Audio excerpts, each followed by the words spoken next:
भूतिया कुआं। एक बार की बात है, एक छोटे से गांव में एक भूतिया कुआं था।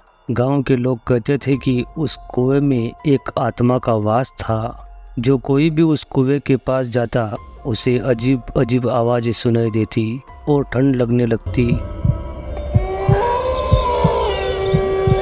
एक दिन रोहन नाम का लड़का देर रात अपने घर जा रहा था। जब वह उस कुएं के पास से गुजरा, उसने वहां कुछ अजीब सी आवाज़ें सुनी।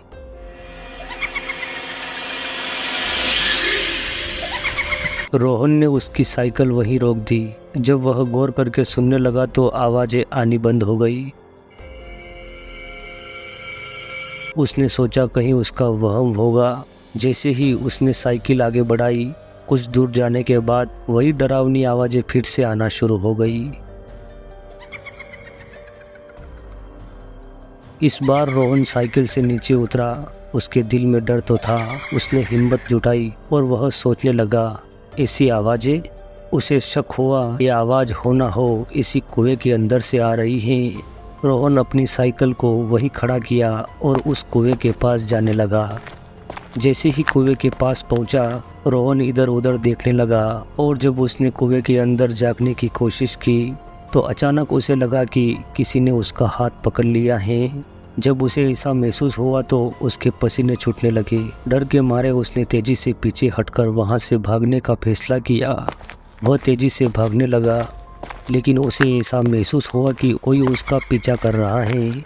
उसने पीछे मुड़कर देखा तो कुएं के पास एक धुंधली सी आकृति खड़ी थी और उसे बुला रही थी कि उसका दिल तेजी से धड़कने लगा।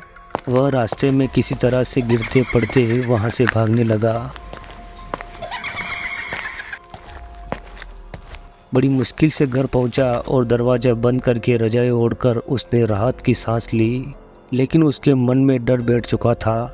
उसे रात भर नींद नहीं आई और हर आवाज़ उसे डराने लगी। जैसे तैसे उसको आग लगी और वह किसी गहरे सपने में चला गया। अगली सुबह जब वह उठा और उसने फैसला किया इस घटना को वह छुपाएगा नहीं, गांव में सबको इस भूतिया कुएं के बारे में बताएगा। वो गांव में गया। रात की आवाज़ें उसे डरा रही थी। रोहन अपने मन में यही सोच रहा था कि क्या गांव के लोग मेरी इस बात को सच मानेंगे। उसने सोचा इस बारे में मैं अपने दोस्तों से बात करूं। वो उसके दोस्तों के घर की तरफ जाने लगा। जब वह दोस्तों के पास पहुंचा, अरे मोहन, अरे राजू, अरे मुकेश, जब मैं देर रात को घर से लौट रहा था तो गांव के पास वाले कुएं में अजीब सी आवाज़ें सुनी। जब मैं वहां से भागा और पीछे मुड़कर देखा तो अजीब सा भूत दिखा और वो मेरी तरफ इशारा करके मुझे बुला रहा था। मैं तो डर के वहां से भाग गया। उसने अपने दोस्तों को रात की इस घटना के बारे में सब कुछ बताया, लेकिन दोस्तों ने उसे समझाया, अरे रोहन, तू बड़ा डरपोक है, भूत वूत कुछ नहीं होता, ये तेरा वहम हो सकता है। लेकिन रोहन इस बात को भूल नहीं पा रहा था। कुछ दिनों बाद वह अपने दोस्तों के साथ फिर से उस कुएं के पास गया। सबने मिलकर कुएं की जांच की और पाया कि वहां कोई भूतिया गतिविधि नहीं हो रही है।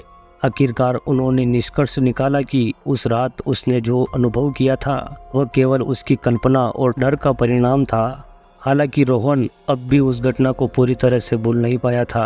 उसके मन में बार बार उस धुंधली आकृति की छवि उभर आती थी। उसने इस बारे में और अधिक जानने की कोशिश की और गांव के बुजुर्गों से बात की। बुजुर्गों ने उसे बताया, अरे रोहन बेटा, बहुत सालों पहले उस कुएं में एक औरत की मौत हो गई थी और तब से लोग कहते हैं कि उसकी आत्मा वहां भटकती है। लगता है तूने भी उस रात उसी औरत को देखा होगा।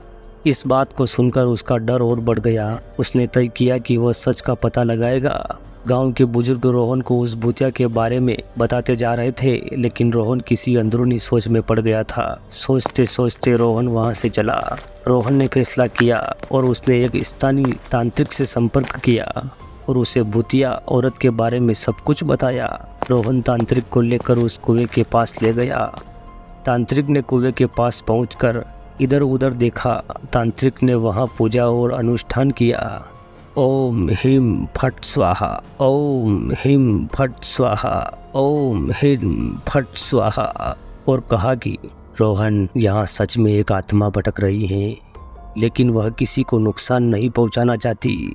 रोहन सोचने लगा कि ऐसा कैसे हो सकता है। तांत्रिक ने उस आत्मा की शांति के लिए कुछ उपाय बताए। रोहन ने विधि अनुसार उपायों को पूरा किया। उसके बाद तांत्रिक ने कहा कि अब यहाँ कोई भूत चुड़ैल दिखाई नहीं देगी और ना कोई डरावनी आवाज़ें सुनाई देगी। इसके बाद रोहन का डर कुछ हद कम हो गया, लेकिन वह उस रात की घटना को कभी भूल नहीं सका। उसने यह भी सीखा कि कई बार हमारा डर हमारी कल्पना को वास्तविक में बदल देता है और हमें अपने डर का सामना करना चाहिए। इस घटना के बाद उसने हर प्रकार के अजीब स्थानों और कहानियों से दूर रहना ही बेहतर समझा। लेकिन गांव के लोग अब भी उस कुएं को लेकर अजीबोगरीब कहानियां सुनाते रहते हैं और रात में वहां जाने से बचते हैं। समय बीतता गया, लेकिन उस घटना का प्रभाव रोहन के जीवन पर बना रहा। उसकी जिज्ञासा और साहस ने उसे पूरी तरह शांत नहीं किया। एक दिन उसने फैसला किया कि वह अपने डर का सामना करने के लिए फिर से उस कुएं के पास जाएगा, लेकिन इस बार वह पूरी तैयारी के साथ गया। वह अपने साथ एक वीडियो कैमरा, टॉर्च और कुछ धार्मिक सामग्री लेकर गया। उसने सोचा कि अगर इस बार भी कुछ अजीब हुआ तो वह इस कैमरे में रिकॉर्ड कर लेगा और सबूत के साथ वापस आएगा। रात के अंधेरे में वह अकेले कुएं के पास पहुंचा और कैमरा चालू किया। काफ़ी देर तक वहां कुछ भी नहीं हुआ।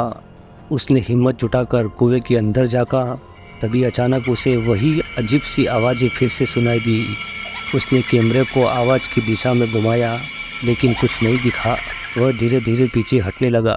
तभी उसके कैमरे की स्क्रीन पर एक धुंधली सी आकृति दिखाई दी। वह कांप उठा, लेकिन उसने हिम्मत नहीं हारी।